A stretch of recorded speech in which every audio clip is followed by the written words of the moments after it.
Today we are going to discuss a very important lecture that is about types of objects. आज हम इस lecture के अंदर देखेंगे कि टाइप ऑफ ऑब्जेक्ट कितनी किस्म के हो सकते हैं। इससे पिछली वीडियो में आपको बताया था कि ऑब्जेक्ट से रिलेटेड कि ऑब्जेक्ट की कितनी टाइप्स होती हैं, ये आपको इंशाल्लाह नेक्स्ट वीडियो में बताएंगे। तो आज ये वही लेक्चर है। अगर आपने पिछला लेक्चर नहीं देखा तो सबसे पहले उसको लाजमी देखें ताकि आपको उस लेक्चर की समझ आएगी तो फिर इसकी भी समझ आएगी, और इस वीडियो को एंड तक देखना है। लेक्चर शुरू करने से पहले आप सबसे रिक्वेस्ट है कि अगर आपने अभी तक चैनल को सब्सक्राइब नहीं किया तो चैनल को लाजमी सब्सक्राइब करें और इस वीडियो को दूसरे दोस्तों के साथ भी शेयर करना है, और कमेंट्स की सूरत में हमें अपनी राय भी दिया करें। चलते हैं आज के लेक्चर की तरफ।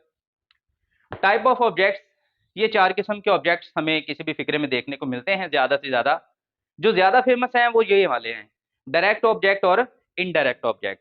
लेकिन याद रखें ये सिर्फ दो ही ऑब्जेक्ट नहीं होते, टोटल चार टाइप्स हैं ऑब्जेक्ट की। First one is direct object, उसके बाद हमें फिक्रे में इनडायरेक्ट देखने को मिलता है, इनडायरेक्ट ऑब्जेक्ट। नंबर 3 होता है object of a preposition, and number 4 भी है object of a possessive adjective. ठीक है जी, बारी बारी इन सब की डिटेल देखते हैं और इनको देखते हैं कि ये कैसे फाइंड आउट किए जाते हैं। एक बात यहाँ पे आपने याद रखनी है जो यहाँ में नोट में लिखी है कि direct and indirect objects are the objects of an action verb. अब ये जो एक्शन वर्ब है ना, इसको समझने के लिए आपको ट्रांजिटिव वर्ब क्या होती है उसके बारे में जानना जरूरी है कि ट्रांजिटिव वर्ब किसको कहते हैं।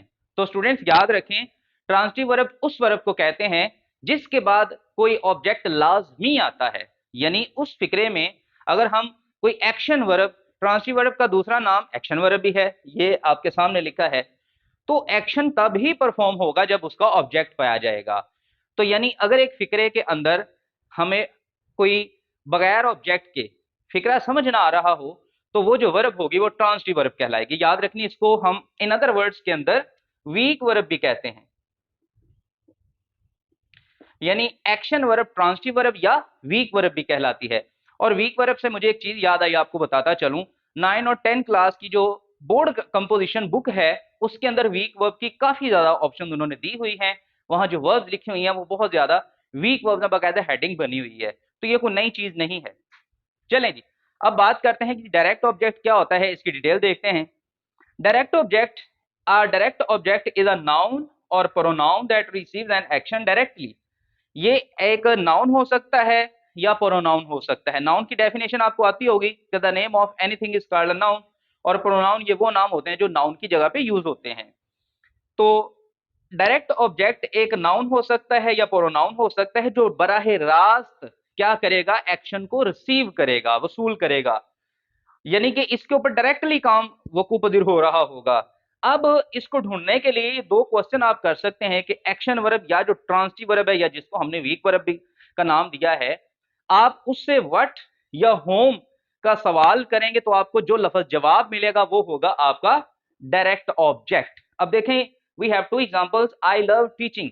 अब इसके अंदर सबसे पहले आप एक्शन वर्ब ढूंढें। एक्शन वर्ब है ये लव, कि मैं मोहब्बत करता हूं या मुझे पसंद है। अब आप इसे सवाल करें व्हाट, क्या चीज पसंद है, तो आपको जो फौरन जवाब मिला वो आया टीचिंग। तो टीचिंग जो है ये हमारा डायरेक्ट ऑब्जेक्ट कहलाएगा। बात समझ आ रही है आपको? बहुत इजी है, कोई इतना मुश्किल नहीं है। इस तरह हम दूसरी एग्जांपल में देखते हैं, माय फ्रेंड्स एंजॉय मूवीज।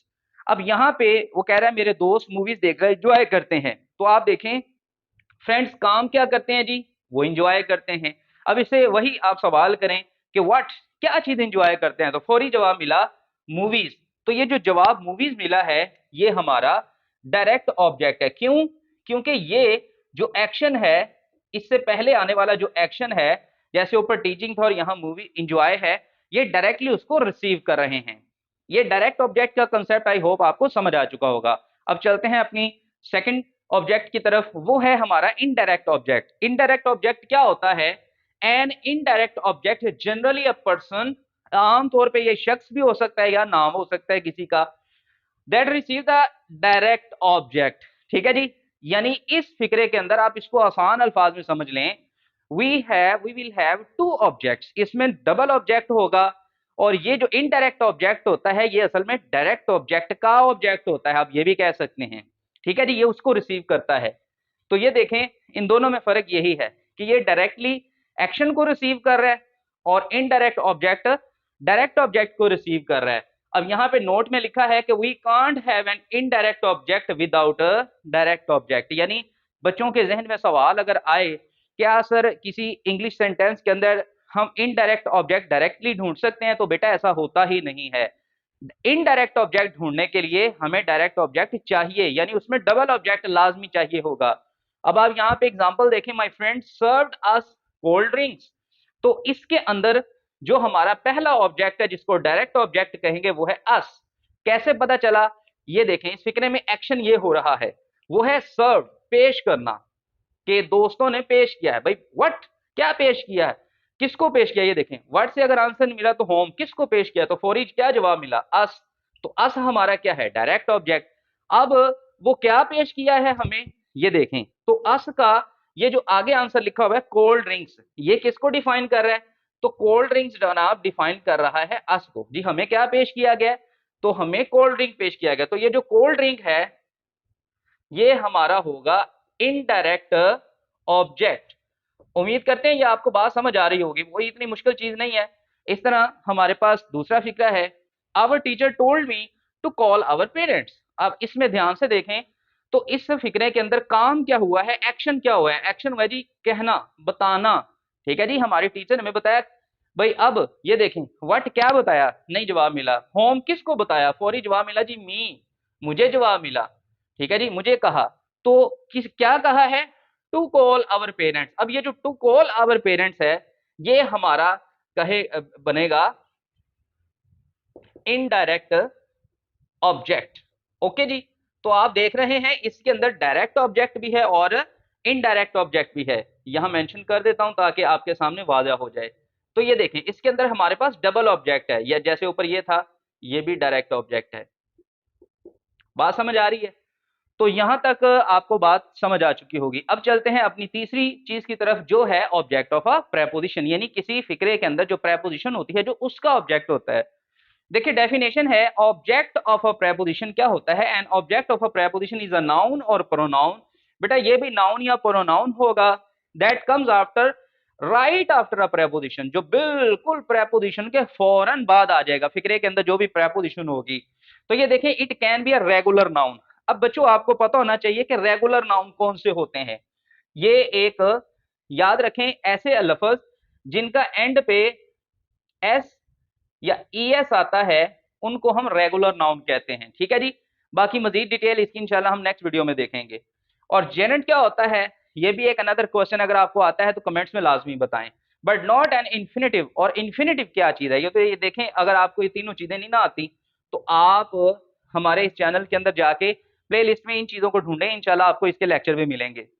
तो बहरहाल आप ये ध्यान में रखें कि जो direct of object of a preposition होता है ये आपका रेगुलर नाउन होगा, ये नाउन भी हो सकता है, प्रोनाउन भी हो सकता है, ये जेरेंड हो सकता है, लेकिन इन्फिनेटिव नहीं हो सकता। इसकी एग्जांपल से देखते हैं, Amjad is addicted to smoking. अब अमजद जो है वो एडिक्टेड हो चुका है किसका, स्मोकिंग का। तो ये देखें, इसके अंदर ये है हमारी प्रेपोजिशन ऑब्जेक्ट टू, और टू के बाद ये जो स्मोकिंग वर्ड है ये असल में जीरेंड भी है। और जीरेंड असल में किसी भी, आप कह सकते हैं किसी एक्टिविटी का नाम होता है, किसी हॉबी का या किसी सरगर्मी का नाम को जीरेंड कहते हैं। तो Amjad is addicted to smoking. ठीक है जी, तो प्रेपोजिशन के बाद जो वर्ड आ रहा है जो जीरेंड है, असल में यही हमारा ऑब्जेक्ट ऑफ अ प्रेपोजिशन कहलाएगा। ऑब्जेक्ट ऑफ अ प्रेपोजिशन ये है। ओके जी, अब इसी तरह नीचे वाला फिक्रा है, we will go through the case, कि हम इस केस में से निकल जाएंगे। तो ये देखें, ये आपकी प्रेपोजिशन है, और अब इसका जो ऑब्जेक्ट है वो है द केस। तो ये जो वर्ड है ना द केस, ये आपका बनेगा object of a preposition, object of a preposition. तो ये तीन टाइप्स आपको समझा दी गई हैं। अब हम चलेंगे अपनी चौथी टाइप की तरफ। Dear students, now we have the four kind of object, object of a possessive adjective. इसमें हम देखेंगे कि पोजेसिव एडजेक्टिव क्या होता है, इसको कैसे ढूंढा जाता है। Object that comes right after a possessive adjective, ये इसको ढूंढने के लिए आपको पोजेसिव एडजेक्टिव के का पता होना चाहिए कि व्हाट इज पोजेसिव एडजेक्टिव। ठीक है, it can be a noun, ये नाउन भी हो सकता है, ये नाउन फ्रेज भी हो सकता है। ठीक है, अब नाउन और नाउन फ्रेज में फर्क क्या है, तो इंशाल्लाह इसकी भी वीडियो आपको जल्द ही मिलेगी। But can't be a noun close, ये नाउन क्लोज कभी भी नहीं होगा, ये नाउन फ्रेज हो सकता है, नाउन हो सकता है। अब पोजेसिव एडजेक्टिव ये कौन कौन से होते हैं, बहुत इजी है ये, असल में आपने पहले भी पढ़े हुए हैं लेकिन नाम आपको नहीं आता।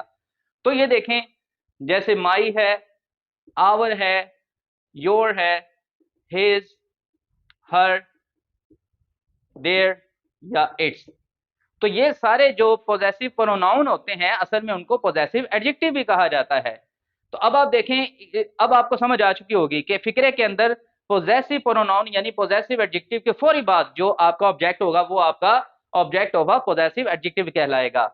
अब ये देखें, पहली example, is your assignment about mental health, कि क्या जो तुम्हारी असाइनमेंट है वो जहनी हालत के बारे में है। तो अब यहाँ पे आप ढूंढे पॉजिटिव एडजेक्टिव कहाँ पे, ये रहा योर। तो योर के बाद ये जो असाइनमेंट वर्ड आया हुआ है ये आपका इसके अंदर object of a positive adjective होगा। पॉजिटिव एडजेक्टिव जगह थोड़ी इसलिए खाली शॉर्ट वर्ड में लिख दी है। इस तरह नेक्स्ट है, everyone has to look after his family, हर एक को अपनी फैमिली की देखभाल करना पड़ती है।